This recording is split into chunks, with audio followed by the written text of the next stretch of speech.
من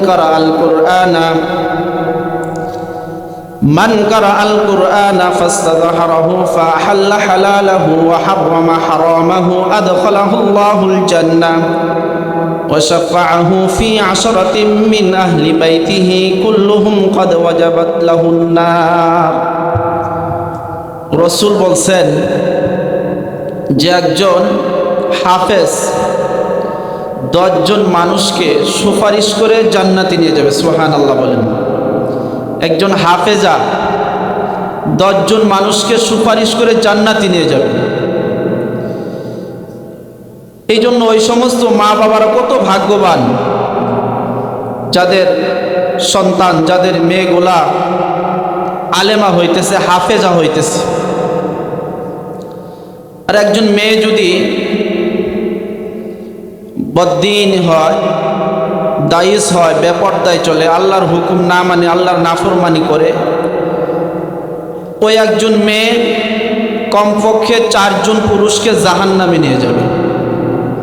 তার মধ্যে হলো একজন বাবা, বড় ভাই, বড় ছেলে এবং তার স্বামীকে। আর যদি একজন হাফেজা হয়, ওই হাফেজা একজন কন্যা, একজন মেয়ে 10 জন মানুষকে সুপারিশ করে জান্নাতে নিয়ে যাবে। এই জন্য মুহতারাম হাজিরিন, আমাদের সৌভাগ্য আমাদের কাছে হাফিজিয়া মাদ্রাসা, মহিলা হাফিজিয়া মাদ্রাসা, আমাদের সন্তানগুলোর জন্য নিয়ত করা আমরা আমাদের সন্তানগুলোকে হাফেজা বানাবো, আলেমা বানাবো। আল্লাহ তাআলার কাছে নিয়ত করা, আল্লাহ তাআলা যেন আমাদের সন্তানগুলোকে দ্বীনের জন্য কবুল করে। হযরত আয়েশা সিদ্দিকা রাদিয়াল্লাহু তাআলা আনহার মতো কবুল করেন, আয়েশা রাদিয়াল্লাহু তাআলা আনহার মতো কবুল করেন, ফাতেমা রাদিয়াল্লাহু তাআলা আনহার মতো কবুল করেন, সুমাইয়া রাদিয়াল্লাহু তাআলা আনহার মতো কবুল করেন। যখন একজন মানুষ, একজন সন্তানের মধ্যে দ্বীন আসবে, ঈমান আসবে, তারা তাদের জীবন দিয়ে দিবে কিন্তু তারা ঈমান দিবে না, ঈমানের উপর মজবুত থাকবে। এরকম অনেক ঘটনা আছে, আমরা জানি। ফেরাউনের দাসী ছিল, গোপনে ঈমান আনছে, গোপনে ঈমান আনছে, কেউ জানে না। হঠাৎ প্রকাশ হয়ে গেছে ফেরাউনের এক দাসী সে ঈমান আনছে। এই খবর যখন ফেরাউন শুনছে, শোনার সাথে সাথে ফেরাউন রাগে রাগান্বিত হয়ে গেছে। ওই দাসীকে তার দরবারে হাজির করছে। হাজির করার পরে দাসীকে জিজ্ঞাসা করছে, তোমার এত বড় সাহস, তুমি আমার দাসী, আমার খাও, আমার পরো, অথচ আমাকে তুমি খোদা বলে মানো না। আমি তোমাকে শাস্তি দিব যদি তুমি ঈমান না ছাড়ো। আর যদি তুমি ঈমান ছাড়ো তাহলে তোমার দুনিয়াতেই জান্নাতের ব্যবস্থা করে দেব। সেই দাসী বলতেছিল, আমার জীবন যাবে, আমার সন্তান 2টা কেন, আরো যদি সন্তান থাকতো এদের জীবন যাবে, কিন্তু আমি ঈমান দিব না। ঈমানের উপর এমন মজবুত ছিলেন।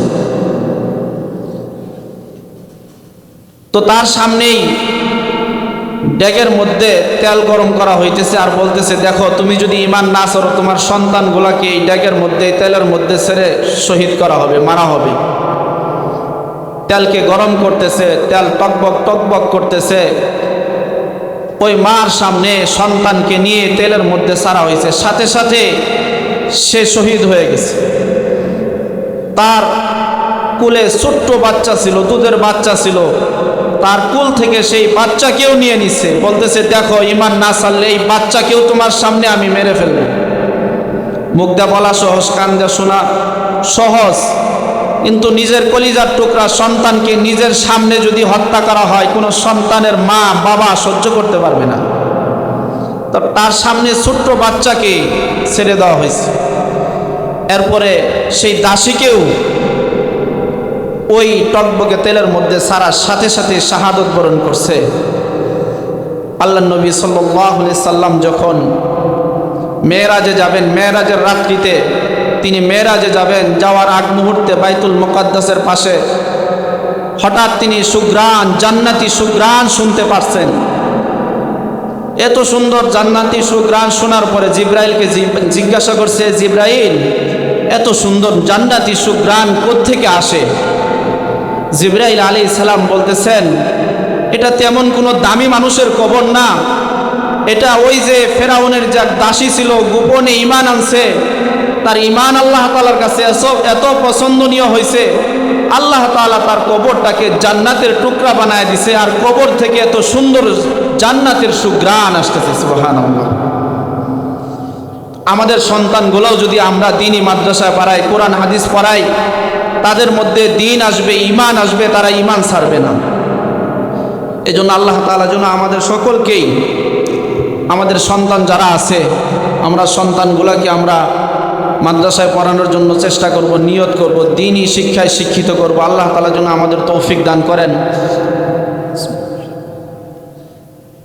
আর আমরা মহিলা মানুষ, নারীদের জন্য জান্নাতে যাওয়া একদম সহজ। আল্লাহ রসুল বলছেন, বেশি না, অল্প আমল করব। আল্লাহ রসুল বলছেন, যেই মহিলার মধ্যে, যেই স্ত্রীর মধ্যে, যেই মেয়ের মধ্যে 4টা আমল থাকবে, সে জান্নাতের যে কোনো দরজা দিয়া সে জান্নাতে প্রবেশ করে যাবে। আল্লাহ রসুল বলছেন, আল মারআতু ইযা সাল্লাত খামসাহা, কোন স্ত্রী যদি 5 ওয়াক্ত নামাজ আদায় করে, ওয়াসামাত শাহরাহা, যদি কোন স্ত্রী রমজান মাসে রোজা রাখে, ওয়া আহসানাত ফারজাহা, যে তার স্বামীর মাল হেফাজত করে, লজ্জাস্থানের হেফাজত করে, ওয়া আতাআত বালাহা, যদি স্বামীর ইত্তেবা করে, 4টা আমল করে, রসুল বলছেন, ইদা সাল্লাত খামসাহা, যে নারী, যে মহিলা 5 ওয়াক্ত নামাজ আদায় করবে, ওয়াসামাত শাহরাহা, রমজান মাসে রোজা রাখবে, ওয়া আহসানাত ফারজাহা, লজ্জাস্থানের হেফাজত করবে, ওয়া আতাআত বালাহা, রসুল বলেন যে তার স্বামীর ইত্তেবা করবে, 4টা আমল যে নারীর মধ্যে পাওয়া যাবে, রসুল বলেন সে জান্নাতের যে কোনো দরজা দেয়া, যে কোনো দরজা দিয়ে ইচ্ছা সে জান্নাতে প্রবেশ করবে। সুবহানাল্লাহ বলেন। এই জন্য আমি যদি আমার সন্তানকে নামাজিওয়ালা বানাইতে চাই, দিনদার বানাইতে চাই, তাহলে অবশ্যই দ্বীনি মাদ্রাসায় পড়ানো। কারণ একজন সন্তান যদি কোরআন শরীফ নাজারা পড়ে, দেখে দেখেও পড়ে, ওই নাজারা পড়ার কারণে আল্লাহ তাআলা ওই বাবা মার গুনাহ খাতাগুলো মাফ করে দেয়। সুবহানাল্লাহ বলেন। আর যখন একজন হাফেজা হয়, কোরআন তেলাওয়াত করতে থাকে, রসুল বলেন, ইকরা, যে তুমি পড়তে থাকো, যে একটা করে আয়াত পড়বা, তোমার মর্যাদা, এরকম একটা মর্যাদা আল্লাহ তাআলা বাড়ায় দিবেন। ইকরা ওয়ারতাকি ওয়ারাত্তিল কুনতা তুরাত্তিলু ফিদ দুনিয়া ফা ইন্না মানজিলাকা ইনদা আখিরি আয়াতিন তাকরাউহা, যে হাফেজে কোরআন একটা করে আয়াত পড়বে, আল্লাহ তাআলা এক একটা মর্যাদা বাড়াবে।